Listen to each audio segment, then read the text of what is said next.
So this one goes hand in hand with the concept of the removal of physical media, and it is essentially a look at the mid-generation refreshes for the Xbox Series S and the Xbox Series X. And yeah, essentially the Series S, there's not much seemingly happening to it. The physical form factor, the ID, as Microsoft likes to call it, that's going to be basically the same. There's going to be some minor revisions to the South Bridge, which is kind of an interesting point to raise. But I do believe the South Bridge is pretty much identical to the one in Xbox One. So maybe that could have used a refresh. They're going to be moving to 6 nanometer silicon from the current 7 nanometer.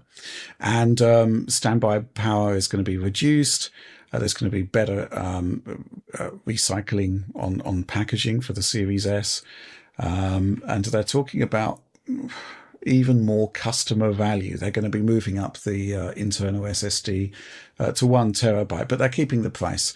Looking at the Series X, we're getting a completely new form factor here. It's a kind of cylindrical device. So I'd be interested to see how they're going to be dealing with the horizontal sort of situation on how you're going to use this console. Just rolls. Again, it's looking like it's the same sort of performance level. Again, there's going to be the reduction to the 6 nanometer node, improved Wi-Fi, various small changes. This is where we get the adorably all digital thing. I can't imagine a marketeer actually did this because that is so it's not great. Yeah, similarly, same great price, $499. Same. This is pretty much, well, here's an interesting question actually, because there's confusion from users, I think. And this one from Dominic DeLulo. Just to be clear, these are slim models of the current consoles, right? Many headlines called this a mid-gen refresh, which to me implies an increase to the console's power. I think you've got your implications wrong there, Dominic, because a refresh is a refresh. It's taking something that exists and basically, just refreshing it. I think you're kind of confusing the concept of pro consoles with that. I think that's probably important just to get that out in the open. A mid-generation refresh, it's like, a PS4 Slim. That's a mid-generation refresh. Exactly the same as the previous model, but just smaller, refreshed, more efficient. This is kind of exactly the kind of territory we're looking for here. Any thoughts on this one, Oliver? Yeah, I mean, I think it's very categorically in the category of a refresh. It's not a pro console. It's not an enhanced console. It's a console with, a very modest die shrink in this case. New external housing. Actually, the first thing that really stuck out to me as someone who owned a 2013 Mac Pro is how much this resembles it. The Xbox Series X already had a very similar thermal design to a Mac Pro, an older Mac Pro. This actually looks quite a bit like it. And I don't know, I think it looks cool, sort of looks cool, but it seems impossible to stack anything on it. So I'm not a fan of that at all because it just seems like a mess in a crowded home theater setup. Right. On the silicon side, it doesn't seem that interesting. It suggests it's going to be a 6 nanometer shrink of the existing Project Scarlet silicon. 6 nanometer, it's a progression of the N7 process that was used for the existing consoles. And it basically is like N7 plus extreme ultraviolet lithography for a few metal layers, which gets them to like, I think, roughly a 15% decrease in area and maybe a comparable decrease in power. Notably, I think we've seen this in the PlayStation 5 consoles since late last year. They've had a 6 nanometer shrink. And so this is going to be 2 years later, I think, than the PlayStation. And also I think the elephant in the room really with this discussion, to me at least, looking over these plans and also seeing that there was a specific mention actually in Phil Spencer's testimony that they weren't going to do a Generation 9.5 console. So he explicitly told the FTC they weren't going to do it. And then obviously in these plans, there's nothing in there. There's going to be no Pro machine. By every single indication, there's going to be no Pro machine this generation. So Microsoft is not going to have a direct competitor in terms of performance with the PlayStation 5 Pro or whatever they end up calling it. Yeah, assuming it's real, but I suspect at this point it is. Yeah, your thoughts on this one, Alex? Yeah, I guess it is a bit. I do wonder why they're only being so timid with just the 6 nanometer die shrink instead of going to something more up to date by that time period. And I'm wondering if it is a bit just actually about cost. Yeah. Who knows how competitive the slots are for having like that die be fabricated actually at that size. Who they're competing with, they'll probably be competing with Sony. They're probably competing with all these other large tech companies at that point. So maybe it is just purely about, yeah, we want to save a bit of money there. But it is a little depressing to see that same great price, which Yeah. which at that point in time, it's going to have been that same great price for half of the projected console generation when this thing will be releasing, maybe longer, I don't know. So, which is completely stagnant hardware price, which is somewhat reflected in the PC space for GPUs at this point in time. Like similarly, like you're getting more features on PC these days when you buy a GPU, but the price performance is super flat in a lot of areas. So seeing it in the console side is like, oh, this is new. we haven't seen that other than if you buy Nintendo stuff, which is also just usually more or less the same price with the Switch for a long time now. Yeah, I mean, so depressing. Yeah, depressing. I'm kind of, well, I would say more ambivalent about it. I mean, when we went to see Microsoft in 2020, they literally said we can't make a slim a slim Series X. We just can't do a mid-generation refresh for the Series X that will be enable us to lower prices. And lo and behold, this is exactly what we're getting, right? This is stuff we were told in 2020 coming true in 2023/24. Seemingly, they cannot cost reduce the Series X. Well, they can. They've removed the optical drive. I'd expect that the 6nm silicon would be marginally cheaper. But, the question is, Microsoft has never said that they've actually broke even on Series X as a console or even Series S. I mean, they aggressively discount that at key points. So the question is whether they can actually afford to make a cheaper Xbox. And by the basis of what we're seeing here, particularly with the Brooklyn Series X refresh, it looks as though they can't for whatever reason, right? And you're quite right in terms of the timidity on the process node, 6nm. It must be for economic reasons. I mean, they've got access to 5nm, 4nm, the latest AMD chips, in the ROG Ally, stuff like that. The whole Phoenix line, I think that's a 4nm part.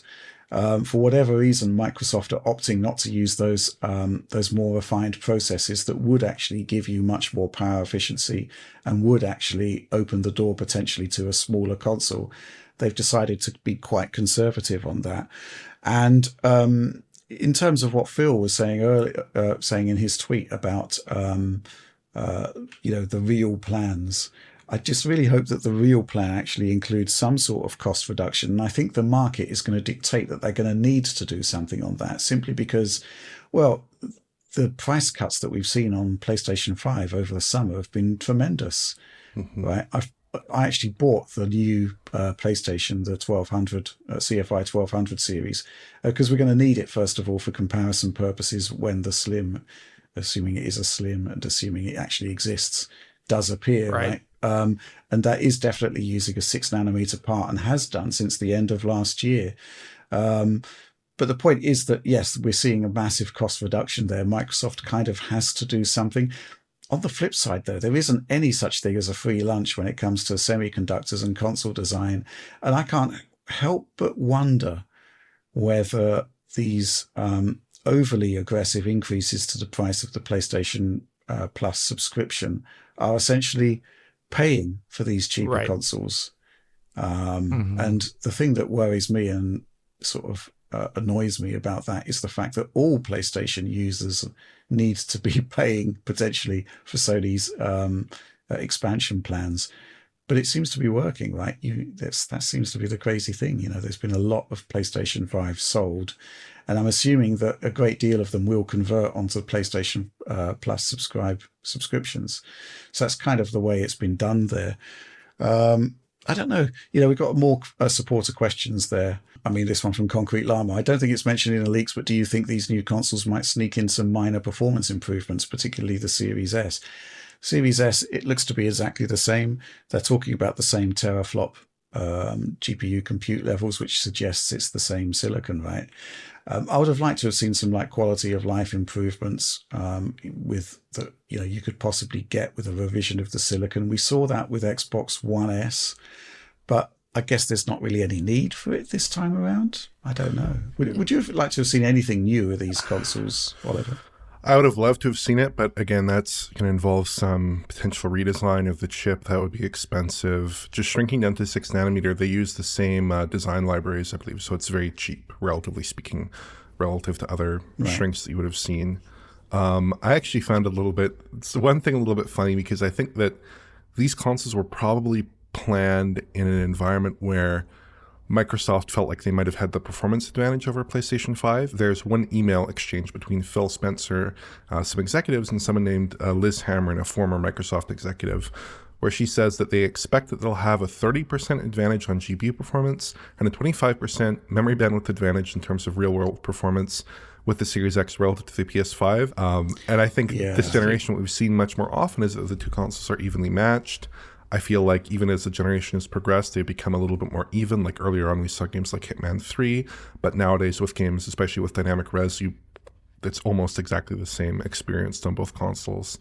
So I think on paper, they're probably thinking, even if Sony does an enhanced machine, probably we have the silicon edge. We're aiming for a higher teraflop number, and the PS5 is maybe limited to some degree by the need to have a variable clock rate in the GPU.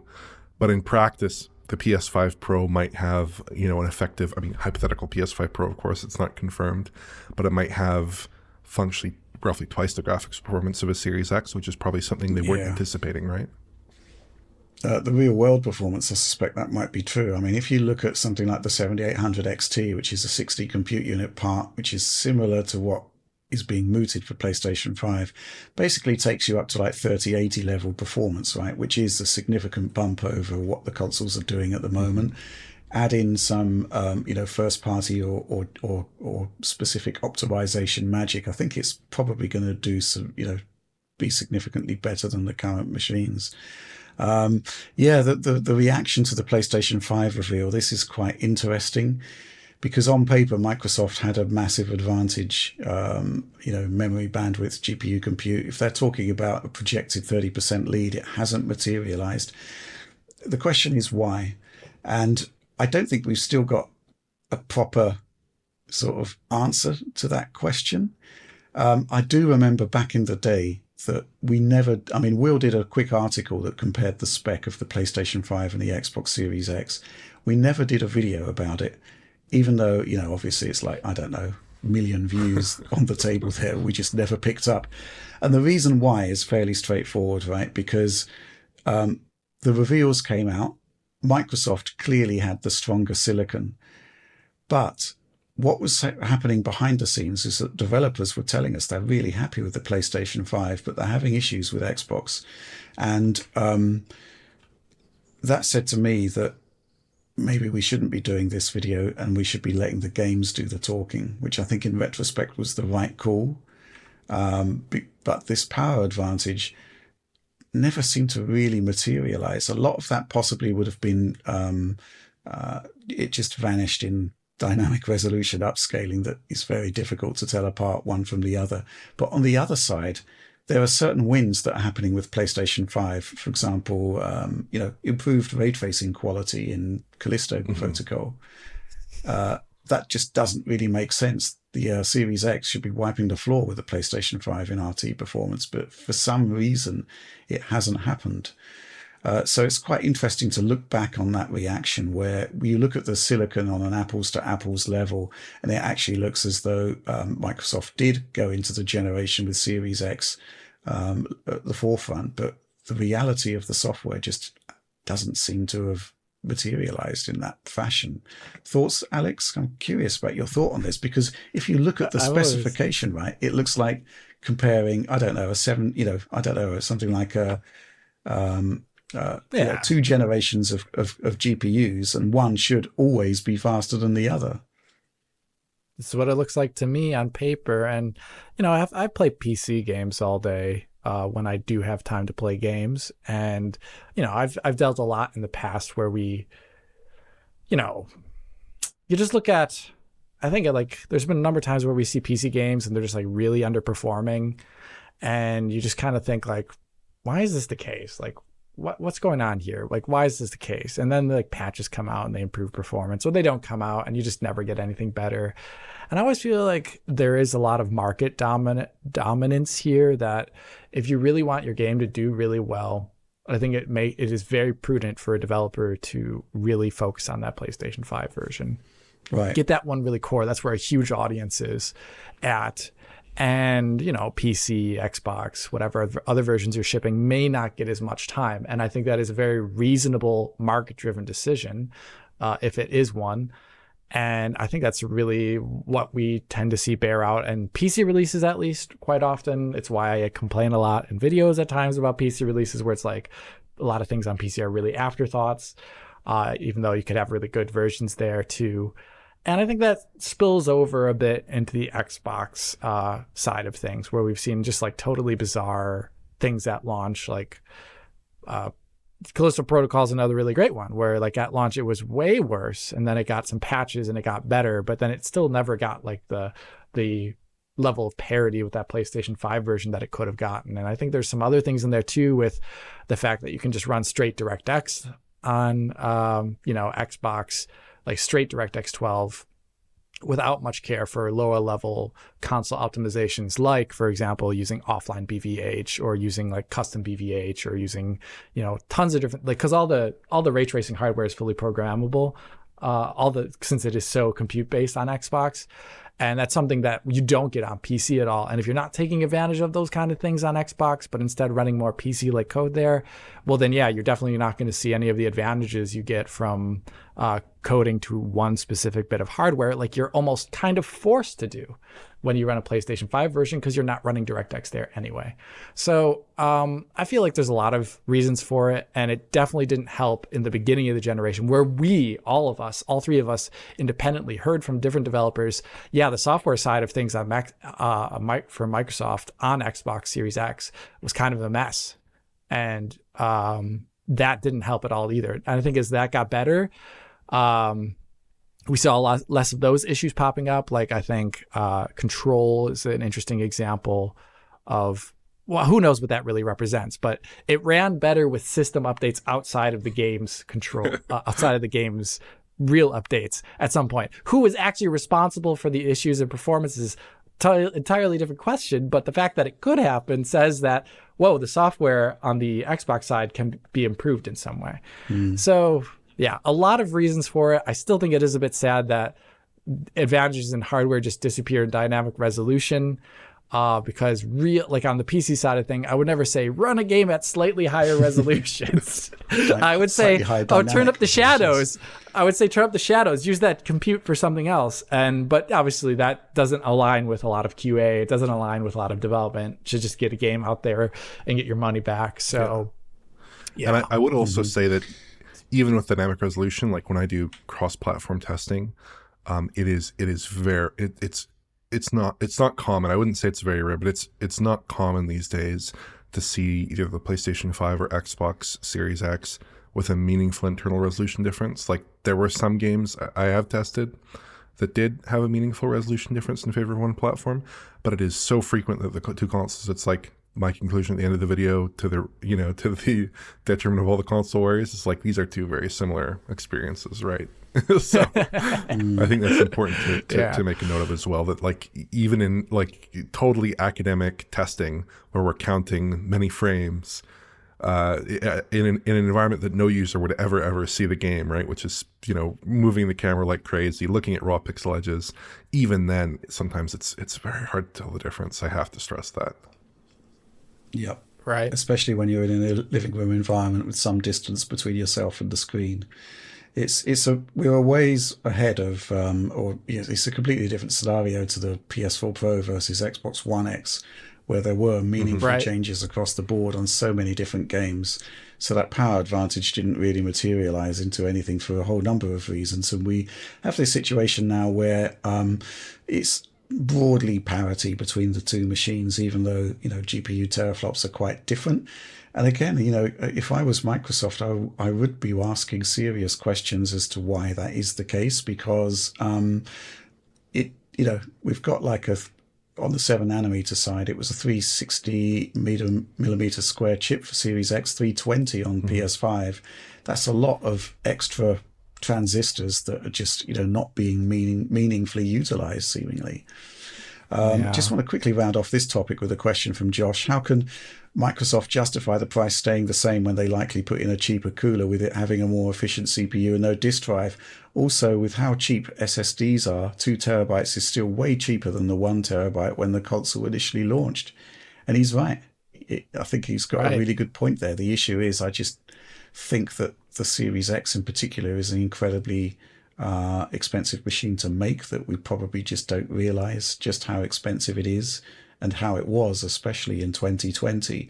And it's all about recouping costs. I suspect maybe this is part of the plan that will change, or it's simply the case that it can't change just to make the economics make sense. But that was probably the thing that sort of, the biggest disappointment was basically that you're not getting any sort of meaningful improvement, but you're also not getting a price cut either, and you're losing the optical drive on the X model. That's quote unquote not great.